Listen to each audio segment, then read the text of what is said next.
Welcome to a lesson on triple integrals and volume using spherical coordinates.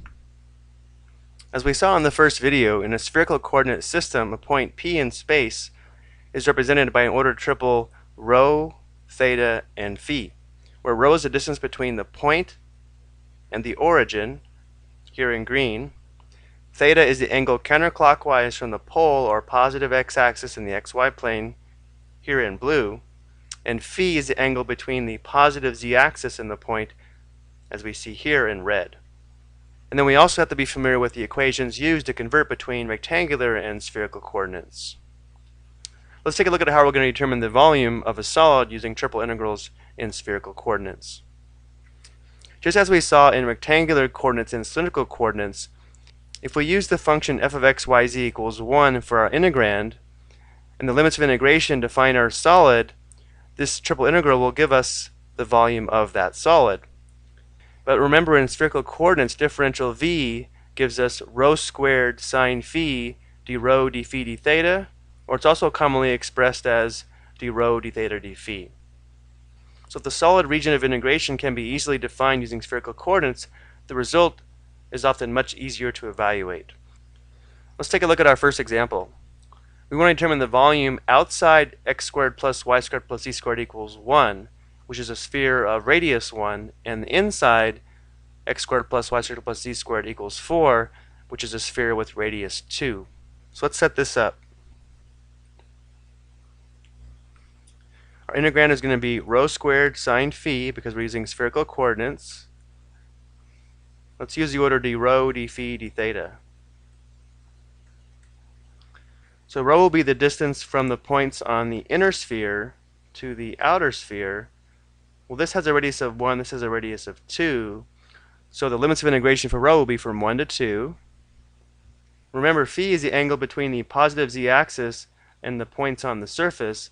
So that'll be from 0 all the way to pi radians. And then theta, the angle of rotation from the positive x-axis, will be all the way around the sphere, or from 0 all the way to 2 pi. So now we'll integrate with respect to rho first. It's going to give us 1/3 rho to the third sine phi. Now we'll evaluate this at the limits of integration. Let's go ahead and do that on the next page. So when rho is equal to 2, we'll have 8/3 sine phi minus, and then when rho is 1, we'll have 1/3 sine phi. Well, 8/3 sine phi minus 1/3 sine phi is going to give us 7/3 sine phi. Integrating this back to phi, we're going to have negative 7/3 cosine phi.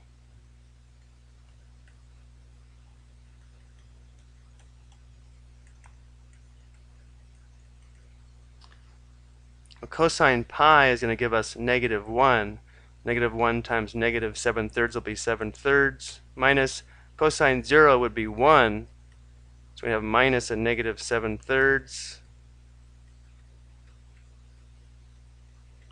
So we'll have 14/3. And now when we go to respect to theta, we'll have 14/3 theta.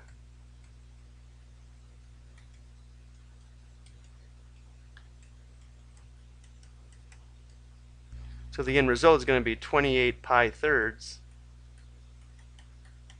Again, this would be the volume that is outside the small sphere but inside the big sphere. Let's look at another one. Here we want the volume of the region outside the cone, phi equals pi over 3, and inside the sphere, rho equals 6 cosine phi. Let's take a look at the graph of these two surfaces. Here it is. Again, we're looking for the volume of the region that's outside this cone and inside the sphere. So this yellow region down here that's outside the blue cone. Before we start, let's take a look at our graph here. If this is the z-axis here, the cone has the equation phi equals pi over 3.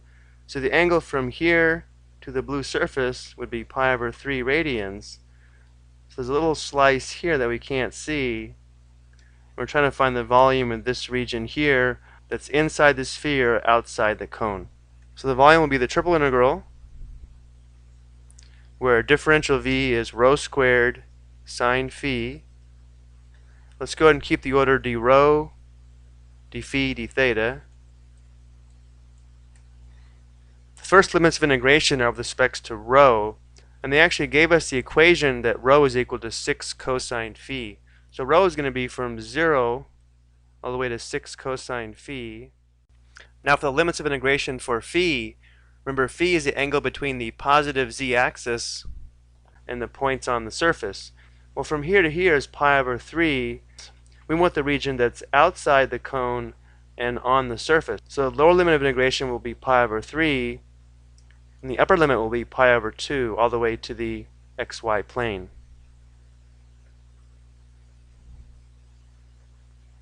And then for theta, we want to go all the way around the circle, so that'll be from 0 to pi over 2. This one was a little bit different because they gave us equations in spherical form, but we still had to interpret the results to set up this triple integral.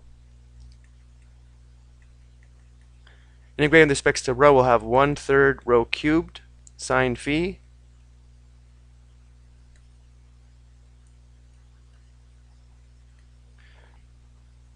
Replacing rho with 6 cosine phi, well, 6 cubed times 1/3 is going to give us 72.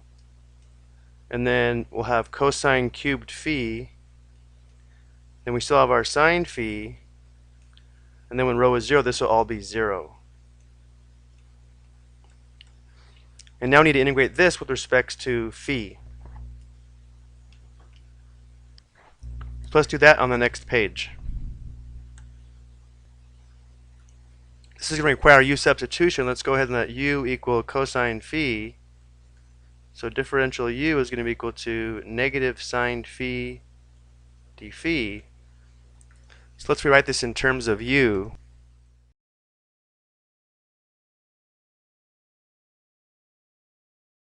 This will be u to the third. Sine phi d phi is going to give us a negative du.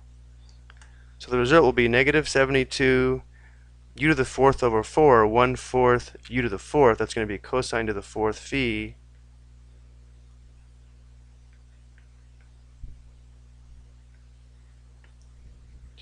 This is going to be negative 18. So when phi is equal to pi over 2, cosine pi over 2 is 0, so we'll have 0 minus, and then cosine pi over 3 is equal to 1/2, so we'll have 1/2 to the fourth.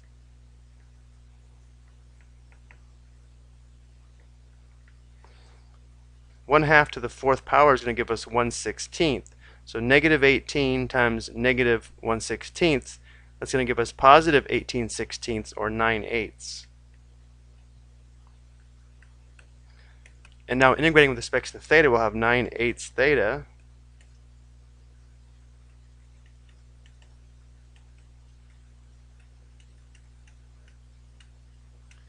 So we'll have 18 pi over 8, which gives us 9 pi over 4, again, for the volume that's outside the cone and inside the cylinder in this region here. And that'll do it for this video. I hope you found these examples helpful. Thank you for watching.